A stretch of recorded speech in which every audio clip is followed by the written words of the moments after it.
Welcome to A Healthy Curiosity, the podcast that explores what it takes to be well in a busy world with self-care strategies from Chinese medicine. I'm your host, Brodie Welch, here to support you on your journey of health, happiness, and personal evolution.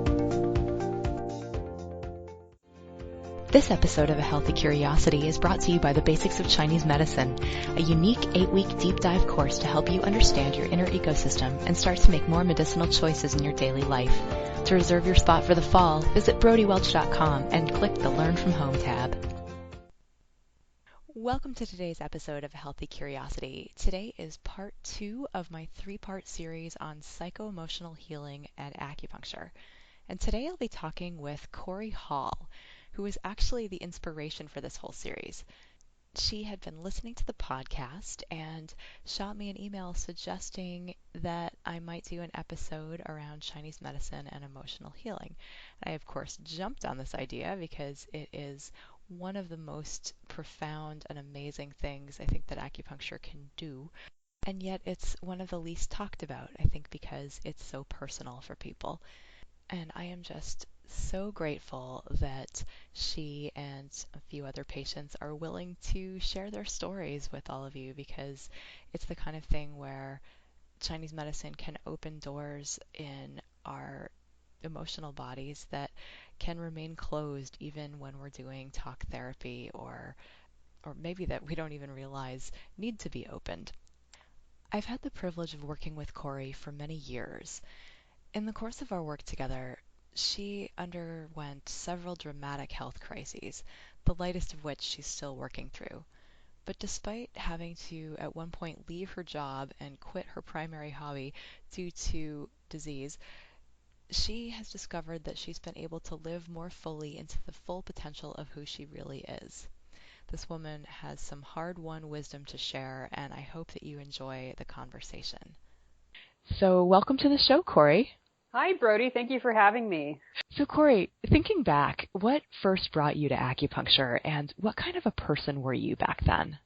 Thinking back, it was a while ago now. It was either 2008 or 2009 when, at the time, I was struggling with two major issues, some major pains like GI pain and also ongoing hip and SI joint issues. At the time, I had tried physical therapy, I had gone to a chiropractor, and I remember the conversation with my primary care physician where she had suggested looking into acupuncture. And I really appreciated that she had directed me that way, because that's what brought me into your office. And I remembered our first, I think it was at least 2 or 3 years of work, I was very focused on this pain and how could I get rid of this pain so that I could keep running. I was a long distance runner at the time. I also worked at Oregon at a university and was caught up in the day-to-day grind. I've always been pretty hard on myself as far as setting high expectations for work and school, and so I had kind of been living on a hamster wheel for a long time, and running was always my outlet. So you were running in many senses of the word. You were running on this hamster wheel. You had a lot that you wanted to get done. You were a high achiever, and you were a long distance runner, and so you were seeking kind of how can I keep this going? Right, exactly. Yeah, and traveling and packing the to-do list and which is totally legit, right? Like if you're gonna live on that kind of a fast-paced life, absolutely getting some self-care, that sort of shot in the arm to keep you going is important. And at the same time, it can also sometimes like that. That's as a practitioner where I kind of wonder, like, wow, am I helping? Am I enabling kind of someone to just kind of keep on with the same conditions that are getting them into trouble, like, right. is patching the hole better than not. So anyway, and I remembered you used to talk to me about, Brodie, about things like coffee, like I had to have my caffeine, my coffee in the morning, or I couldn't survive. And I remembered you used to talk to me about those things, and write little notes on the prescription on your little, I don't know My what self-care the prescription pad, yes. right. And then I would go home and say, yeah, right, I'm not doing that. Yep. because they were just at that point in my life, that was like a non-negotiable. I had to have those things. Yeah, well, right, and because you weren't willing to do things differently at that point. So yeah, right. My little helpful tips, whatever, we Right. can just blow those right off. But then something changed. Like, so what happened? Well, I had to stop running. I had an injury. I had done 2 races within the period of a month, and I had totally trashed my hip where I could barely put weight on the right side of my leg without just having major pain on my whole right side. And that was kind of the start for me for this whole series of steps of my health that started to unravel. So over the period of about 2.5 years, that was probably, that was about 2.5 years to almost 3 years ago where that happened. And since that time, I was diagnosed. I went and got some treatment for that hip. I started seeing a great physical therapist, and she had suggested this alternative type of chiropractic adjustment on my neck. And for most people, this is a totally gentle and safe treatment. But for me, I was 1 in 100 people that this triggered some crazy neurologic patterns that happen. And I had pain and all sorts of weird things happening, like tremors and vision problems and just this very heightened feeling of anxiety where I just couldn't relax. My heart would race and things. And I had those kinds of symptoms for about a year and then was diagnosed with a movement disorder called cervical dystonia. And in the process of getting help for that, all of these other kind of autoimmune type symptoms came up, and I was plagued with crushing fatigue and brain fog and some of those more common symptoms of things that are autoimmune related. At that time, I had also taken on a higher level of responsibility at work where I had employees that I was supervising, and even more on a fast track, I think, at that time. So my levels of stress were heightened too. And then I crashed. I had to leave work. I was at a point where I would walk out the door and I could barely walk down the block. I was just plagued with looking at the computer screen, and I couldn't read and comprehend what I was reading. Words would move around on the page. And so, yes, I had to kind of stop everything that I was doing and trying to maintain, and I crashed. And so for me, it just was a total force of nature that was telling me that I just needed to stop. I needed to slow down, and I needed to approach the way that I was going about life differently. And I had implemented a few things. I had taken a mindfulness-based stress reduction class and really kind of taken on the whole mindfulness approach of living life. And I'm still working on that. I had done one of your Chinese medicine workshops at Brighton Bush, which was great. I do quite a bit of Qigong now too, and I find that super helpful.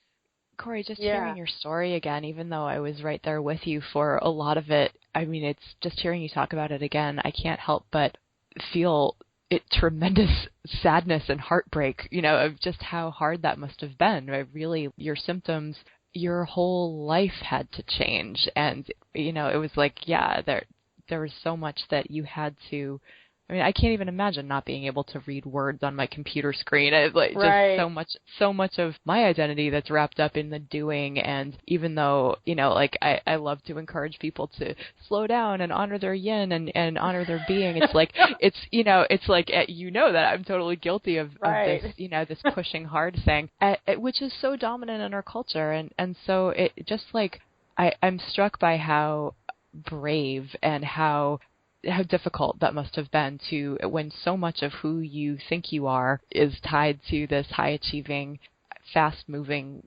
running lifestyle, and suddenly, in the period of a year or two, you can't do any of it.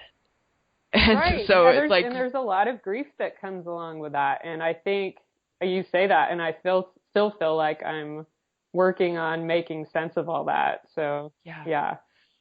It's just a tremendous thing to have to go through. And so, and you're mentioning some things that have been helpful along the way, mindfulness. And so, mindfulness and Qigong, which I kind of considered like a body-centered form of mindfulness. I don't know if you would agree with that, but just as a way of being able to focus. Let me not put words in your mouth. How about... Yeah, well, so as you're talking, one thing that it's really helped me with is being with my pain. Mm-hmm. And I think that when we have chronic pain or from my experience at least, having chronic pain, the more you run from it, the worse it gets. Yes. And I think a lot of it for me is also emotionally, there's this strong emotional connection to it that I have always had this attitude of kind of just deal with it and suck it up and keep going. And I think that comes from me pushing myself and like... Yes. Suck it up and stuff it into your liver. Right? Right. That's so often, right. like the messages that we internalize as kids, like if it wasn't okay to express emotions, then, and especially if you're an intuitive person, if you're sensitive to energy, we live in a culture where we don't necessarily even have a vocabulary for that. And so it's you end up kind of sponge-like taking on maybe other people's emotions, maybe your own stuff, and shoving it down, and instead of necessarily like knowing what to do with that. Right. Yeah, that's exactly what's happened. And I'm definitely up there on the highly sensitive scale, so. Yeah, and it's the kind of thing where like, I mean, I remember when I first met you, it's like there was a shut down aspect to you that is not there anymore. Like that it seems like you've really opened up into a person who has more bandwidth for emotion and for emotional expression. I wonder, is that how it feels to you? Yeah, it definitely does. I don't feel as closed off. I think I'm still trying to figure out how to be in the world, because I do feel like I've changed, and things that just people that I've had long relationships with, it's like it is this kind of negotiating on, okay, how am I now? Because I feel like I'm different, but they don't see me as different. It takes a while for that to catch up, right? For people to update their files and like, oh yeah, this isn't quite the same person, this isn't the same version of this person that I used to know. Right. But I get so many comments from people that I run into or that I see just saying, wow, Cori, you look so much better than you used to. Like you look so much healthier. Yeah. And I don't totally know what that's all about, but I'll take it. You'll take it right on. Okay. So I'd love to delve a little bit. Is how I feel. Well, you're still alive, right? So yes, like I think we can assume there's more lessons to be learned, as we all have. But yeah, like it's also, I think, fair to say that being able to incorporate different dimensions of yourself and to figure out how to own being in pain, how to own your intuitive aspect, and how to embody the non-productive aspect of who you are, and to identify differently. It's like all of that is, I think, tremendously powerful lessons. I'm curious about acupuncture, and specifically we did some work with the extraordinary meridians, and I remember you mentioning how transformative those were. And the reason that, so the extraordinary vessels, for those who may not be familiar, are this level that, I mean, so there's the level of the organs and channels that keep us alive, like the spleen and the heart and things like that. And then there's kind of this level deeper of things that have to do with our growth and evolution, and things that can be kind of storage places for what we haven't dealt with. And I remember it's not a place that I necessarily go with all patients, because not all patients are interested in opening the Pandora's box that the past can be, or, you know, kind of going into this like emotional healing stuff. Scary place, yeah. Yeah, exactly. And so, you know, but it can be a really powerful way of accessing stored trauma that can hang out in the body that maybe you've even talked to death in therapy, but it's still there. And, you know, so I'm curious if you remember anything about working with the extraordinary vessels and what that was like, and if you could just describe that for us a little bit. Sure. One thing that I always have appreciated about working with you, Brodie, is that it feels like when we have that conversation that you really gauge where I am at that moment. And I felt like that there's one particular treatment I can think of where I was emotional and emotionally raw when we were talking, and I felt like I wanted to work on releasing that. And that's when and I remember delving into the meridian treatment at that time. And I just remembered laying there, and I remembered that you put the needles in and you wanted me to think about past memories as if I were watching a movie or on a screen. Does this sound familiar? Yeah, it does. And that idea of making the memories less personal, right? So that it's like, we obviously can't rewrite the past. We can't change what happened. But if this was a Daimai treatment, which is my recollection, right. That's kind That's of the an extraordinary like meridian, right? Yeah, Okay. It's an extraordinary meridian, and it's one that like when we're releasing the deep crap, basically, you know, kind of, it's like taking the garbage out. So setting an intention of like what garbage you want to take out before the treatment, and then not getting too curious about what happens during the treatment is often an instruction that I'll give. So it's like, so aligning our intentions, because in a way it's a ritual, right? It's kind of, you know, that there is something that is a little bit beyond the physical that happens with these kinds of treatments where, anyway, so yes, aligning our intention and getting you to kind of like, okay, whatever it is that we're going to try to release, like, let's let it be here so that it can come up to be released. Right. And I don't even remember what the memories were at the moment, but I do remember this feeling of laying there, and it was almost like watching a movie where someone was dying, where you're crying and you're watching this thing, and the tears were streaming from my face. And sometimes, you know, watching movies like that, it's really releasing. And that's what it was like, but even at a deeper level. And yeah, I think I don't do those things every day, but I think those kinds of treatments for me, to dig deep under the levels where there are things that you don't even know that are there, that you don't talk about, but I think that most people have these aspects to themselves, and I found that when you shed those layers, you can be more of who you're meant to be in the world.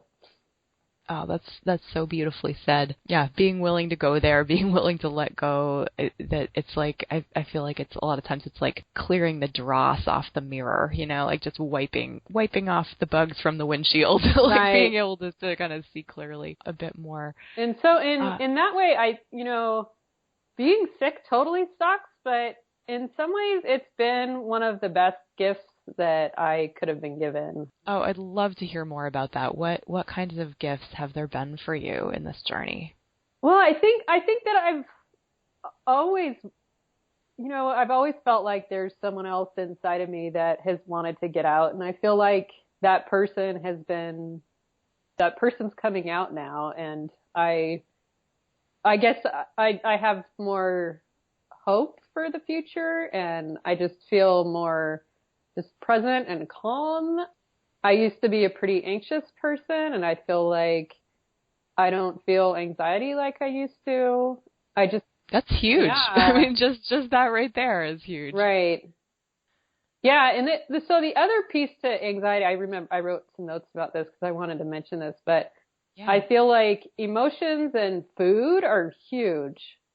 Mm-hmm. And yeah, say more about that. What do you mean by that? And I went through kind of a process of an elimination diet about a year and a half ago. This is with the autoimmune with the stuff. autoimmune stuff, right? And there's all this stuff out there now about the paleo diet. And I went full board. I did the 30-day challenge called the Whole 30. And within 2 weeks, I was on this medication, this antispasmodic medication for my neck. And within 2 weeks, I could get off of that and sleep.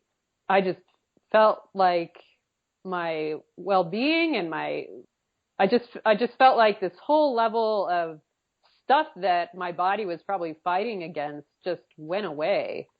Yeah, right. Like it's crazy. And it's the kind of thing that like we don't even necessarily know how each thing that we're consuming on a regular basis affects us until we change it up, in this case really radically. And so you managed to kind of clear the slate, and your body was like, oh, and not having to fight this thing that I'm reacting to all the time. Now we can sleep through the night, and now we can stop the neck spasms and things like that. That's awesome. Right. And I know it's a super huge extreme thing, and so many people ask me about my diet. I don't know how you do that, or how can you not eat cheese? And I used to love cheese, but I'll tell you, once it's out of the picture, and for me at least, the way that it impacted my body, I don't even want to touch it anymore. So yeah, well, you know what it does, like that, that it's just choices and consequences, and so now that you've seen kind of like what these different factors do when you eat them, you can make an intelligent choice about whether or not it's worth it. And for you, the stakes are pretty high. So yeah, pretty easy to forego the momentary deliciousness of cheese if you know it's going to screw up how you feel for days. Right. So yeah, I feel like, those people those people just aren't as challenged, right? Like physically, like their constitution is just in a different place. And that allows them to make those statements.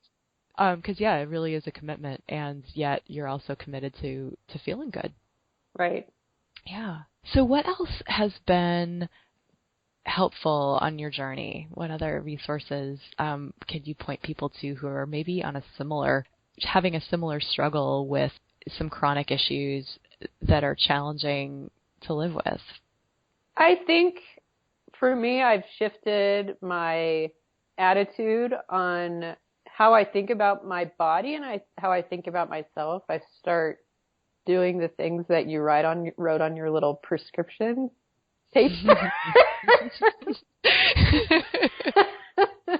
So what are some of those things? What is self-care to you? What does it mean to take care of your body?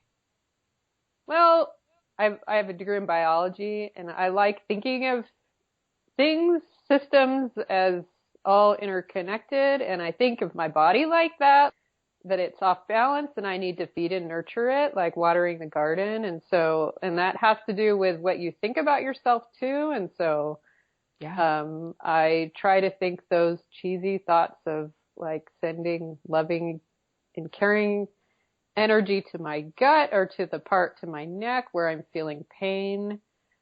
So I was reading something the other day.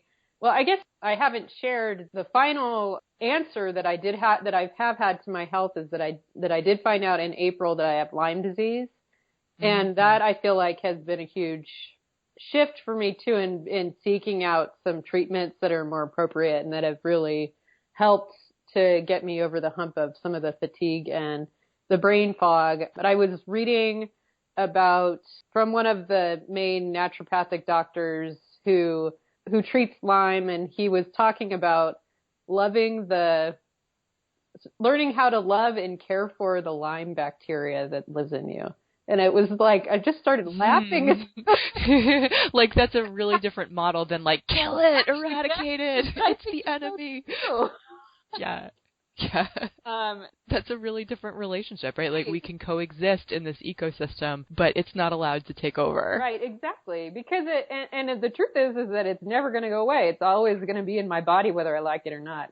Similar to like a latent virus or something. Yeah, exactly. And that's sort of, in Chinese medicine, we think about the idea of anything that's latent, that, it's like it's only allowed to flare up when the body is no longer able to finance that latency, when we're no longer able to keep it quiet. And we keep it quiet by financing it with our life force in various ways, with our yin, with our jing, with our blood, with something. And that sort of at times when we dip into the reserves, there's less of that available to keep it quiet. And so for you, like in thinking about like, how can I coexist going forward? You're absolutely right that tending to your wholeness, tending to, doing the things that for you are being sweet to yourself, that allow you to, well, first of all, not push it. Like that's going to be absolutely key in keeping remission happening. Right.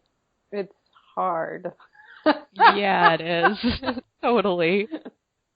As, and it's the kind of thing where the choices that you make every day absolutely matter. Right. Yeah. Cori, is there anything else that you would like to share today with listeners? I don't think so. I guess that I just guess that I see a lot of people in this world, and me included, I can get caught up in this, and that people are so focused on what needs to happen or the future or lamenting about the past. And I think that the present moment, staying in the present is, and it's a really, really hard thing to do because our brains aren't wired that way. Yeah. But I think that is, for me, has been another huge aspect of just being with who I am now and not projecting out in the future, thinking, oh my gosh, my future is awful. I have this crazy disease and the whole world's coming to an end, because it's so easy to go there. And it's not like I never have those moments, which I do have those moments, but well, you're still human and you still are allowed to feel fear, but reeling it back to the present moment makes life easier to deal with. It sounds like. Right. And I guess I look around at people and if more people in the world would just stay in the present and not get caught up in all these fears, I think it would be a much happier place. Well said. That sounds wise. Well, Cori, thanks so much for taking time out of your day to share your experience so openly with people out there. I know that there are people listening who are going to be really inspired by your story, and I just have so much gratitude that you're willing to participate in this podcast. Oh, thank you, Brodie. I really appreciate you having me on. Such a pleasure. Thanks for listening today. For more episodes of A Healthy Curiosity, you can visit the iTunes store. If you appreciated today's show, please leave us a review. This helps other people to find the podcast. You could also head to brodiewelch.com, where you can find free self-care resources, learn more about Chinese medicine, and let me know what you'd like to hear about on future episodes. I'd love to hear from you. Till next time, be good to yourself.